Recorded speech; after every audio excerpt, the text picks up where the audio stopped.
FORA.tv. The world is thinking.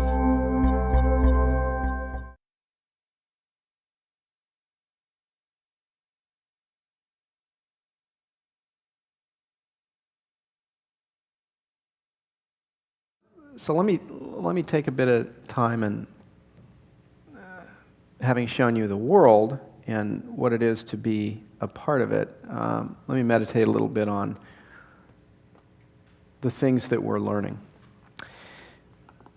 Now, again, everybody who looked at this thing kind of conventionally would say, historically would say, well, you guys have got this wacky kind of thing like the well or something where there's all these incredibly creative thinking people. There's only a few thousand of them. This was like in 2004. And the character of this thing and the feature set and the sensibilities of it are all driven by this crazy bunch of creative people that have been nuts enough to figure out this complicated UI and get a really fast computer and everything so they can run it.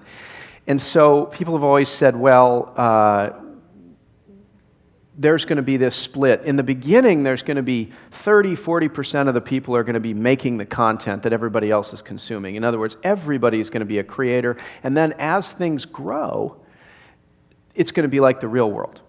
Almost nobody makes anything, and everybody, almost all of the time is just a consumer. Like we consume media, and we consume clothing, and we consume houses, and everything else. What if that wasn't true? There's actually been some suggestion of this if you look at things like the sort of Web 2.0, YouTube and video, and what people have been doing is they've been given increasingly the ability to create things online. But in Second Life, you probably see this brought to a point of focus that you don't see anywhere else. When people are given the ability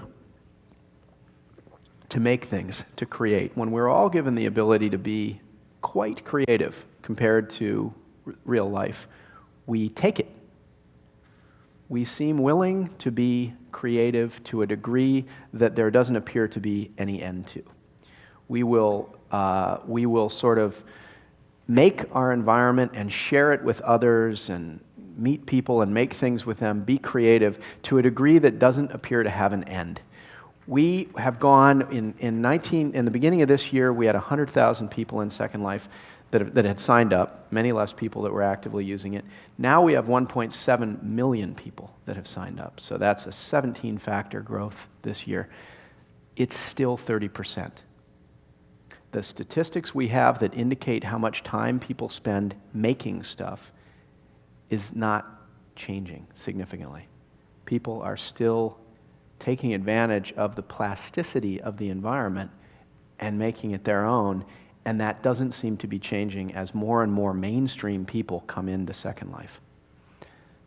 So that's my first point about the future. If we use technology to enable the world to be deeply mutable by us, we will, it seems, to a degree that I think we've sort of forgotten because of the technology of media and the difficult, how expensive it is to build a car, or a computer chip. We have sort of lost, in a sense, in modern technology, our ability to be creative. And these digital worlds are going to bring it back. And what that means is that the world's going to have a lot more variety. Second Life hasn't gotten any less nuts as it's grown, one bit. There's just as much stuff as ever.